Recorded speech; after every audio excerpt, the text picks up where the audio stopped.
Assalamualaikum warahmatullahi wabarakatuh. Perkenalkan, nama saya Riri Nuraini dengan NIM 931214819. Di sini saya akan mereview makalah kelompok 7 dengan tema audit pengawasan syariah pada bank syariah. Terdapat 4 subtema yang akan saya bahas. Untuk yang pertama yaitu pengertian audit syariah. Audit adalah faktor penting untuk menjamin akuntabilitas perusahaan. Hal ini untuk mengeksplorasi audit syariah yang selanjutnya memungkinkan praktisi dan pengguna menggunakan pengetahuan yang diperoleh baik dalam audit konvensional serta perspektif Islam. Arti umum audit syariah adalah untuk melihat dan juga mengawasi, mengontrol, dan melaporkan transaksi sesuai aturan dan hukum Islam yang bermanfaat, benar, tepat waktu, dan laporan yang adil untuk pengambilan keputusan.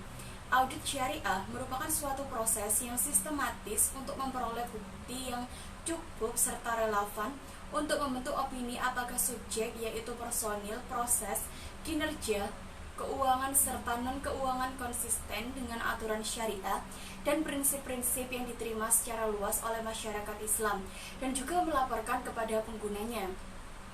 Kemudian pembahasan yang kedua yaitu pengertian pengawasan. Istilah pengawasan adalah suatu usaha sistematis untuk menetapkan standar-standar, memiliki tujuan umpan balik informasi, menyusun bangun sistem, perencanaan, membandingkan pencapaian sesungguhnya dengan standar yang sudah ditetapkan terlebih dahulu, secara menentukan apakah terdapat pelanggaran serta menghukum kemudaratan dan melakukan tindakan yang dibutuhkan untuk menjamin pendayagunaan sumber daya yang dipakai dengan efisien serta efektif pada upaya perwujudan tujuan organisasi tersebut. Selanjutnya yang ketiga yaitu konsep pengawasan audit syariah kepada bank syariah. Konsep pengawasan terhadap praktik keuangan yang dilakukan pada lembaga keuangan syariah memiliki sejumlah landasan, yaitu landasan syariah dan juga landasan hukum positif yang berlaku di Indonesia. Landasan syariah terdapat pada Quran Surah Al-Asr ayat ke-103 ayat 1-3 yang berarti demi masa. Sesungguhnya manusia itu benar-benar dalam kerugian kecuali orang-orang yang beriman dan mengerjakan amal soleh, dan nasihat menasehati supaya mentaati kebenaran, dan nasihat menasehati supaya menetapi kesabaran. Yang dimaksud pada ayat tersebut adalah menunjukkan bahwa manusia pada umumnya akan mengalami kerugian kecuali jika ia mampu saling menasehati atau saling mengontrol. Adapun landasan hukum positif yang sudah terdapat pada Indonesia antara lain bisa diacu pada peraturan perundang-undangan yang menetapkan BI sebagai otoritas pengawasan bank. Bank Indonesia adalah lembaga yang diberi otoritas oleh pemerintah dalam pengawasan perbankan di Indonesia, termasuk juga perbankan syariah. Hal ini dijelaskan pada pasal 29 ayat pertama Undang-Undang Nomor 7 pada tahun 1992 sebagaimana diubah dengan Undang-Undang Nomor 10 tahun 1998 tentang perbankan yang berbunyi pembinaan dan pengawasan bank dilakukan oleh Bank Indonesia.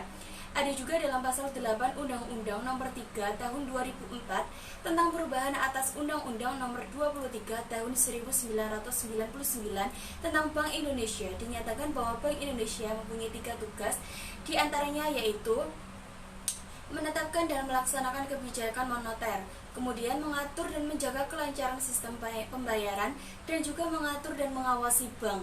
Tugas mengawasi aspek syariah dari operasional bank syariah ini menjadi kewenangan Dewan Syariah Nasional atau disingkat dengan DSN. Salah satu tugas pokok DSN adalah mengkaji dan menggali serta merumuskan nilai-nilai dan juga prinsip-prinsip hukum Islam atau syariah dalam bentuk fatwa untuk dijadikan pedoman dalam kegiatan transaksi di lembaga keuangan syariah.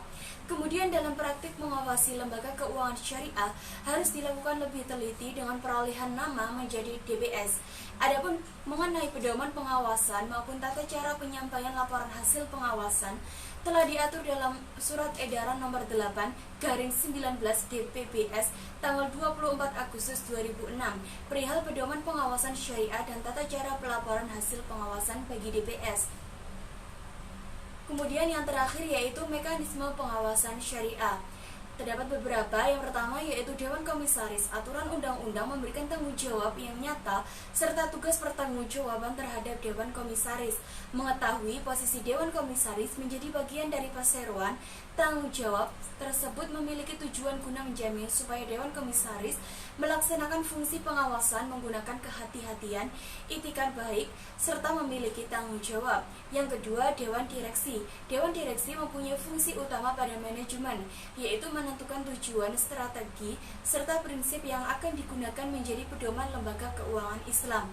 Tanggung jawab serta kewajiban otoritas penentuan keputusan guna setiap tingkat manajemen harus ditetapkan sesuai dengan tanggung jawab serta wewenang setiap anggota Dewan Direksinya. Dewan Direksi pula berkewajiban guna memelihara transparansi untuk menggerakkan operasional perusahaan yang berfokus di standar operasional lembaga keuangan syariah yang ditetapkan oleh BJBS. Kemudian ketiga, Dewan Pengawas Syariah. DPS ialah suatu badan yang bergerak dalam independen serta memiliki tugas memberikan konsultasi, melaksanakan pengarahan, mengevaluasi, serta mengawasi lembaga syariah pada upaya memastikan bahwa aktivitas lembaga syariah sudah sesuai dengan prinsip syariah, seperti yang sudah ditetapkan fatwa serta syariah Islam. Sekian dari saya. Apabila ada kekurangan kata, saya mohon maaf yang sebesar-besarnya. Saya akhiri. Wassalamualaikum warahmatullahi wabarakatuh.